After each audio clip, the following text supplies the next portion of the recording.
The idea of the film is to just show what a family goes through before someone goes away to prison, and film like the last 5 days to see what someone does with a finite amount of time, I suppose, and just see how they react to it. And so in this film I follow Wendy as she, kind of says goodbye to her family and prepares to go to prison for 10 years.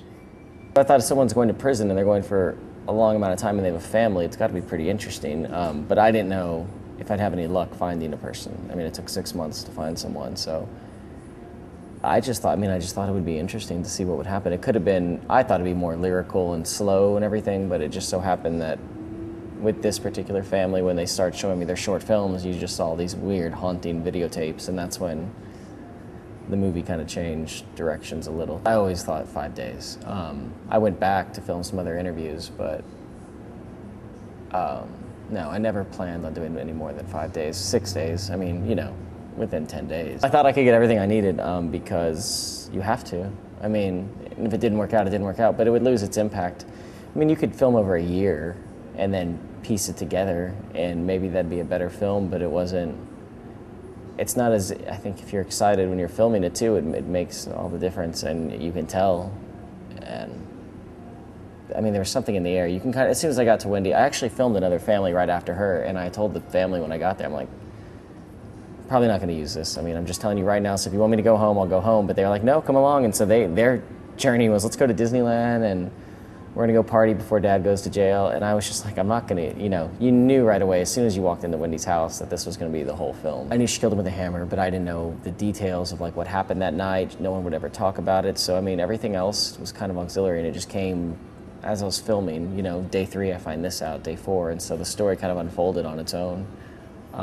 Which I think works. It makes it more mysterious. The first day, the boys were showing me, I was in their house filming, and they showed me some home videos. They're like, look at our short films, and they rewound too far because it's all VHS, or fast forward too far, and you'd see like a deer being kicked or something. You're like, what was that? And then, oh, here, take a look. And then, later that night, if you need anything else, Tommy, when you're done, just let us know. And I said, send over what you can, and I'll take a look. And I got like 30 hours of VHS tapes in the mail. And so after I was finished filming, and so that was easily made it in. In the home videos that he's directing, the dad is directing, I don't think he ever comes off as positive, and he's in charge of them. And I don't think, there was nothing to include. And I thought it would be better to include stuff where he comes off as positive, because it'll show him more balance, but he never was in the film, in the home videos that they had, so there was never a choice of what to round him out or something, or show all sides of him.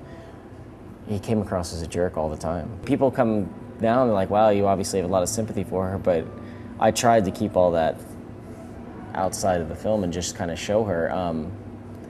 And she even said, she's like, when she saw the finished film, she was like, had I known you were gonna tell so much of my story, I would have told you so many more horror stories, or maybe tried to show you a bit more of like how we got to where we are. And so everything is offhand. She was bitter in some ways about all the abuse she had to go through, and then this is the outcome.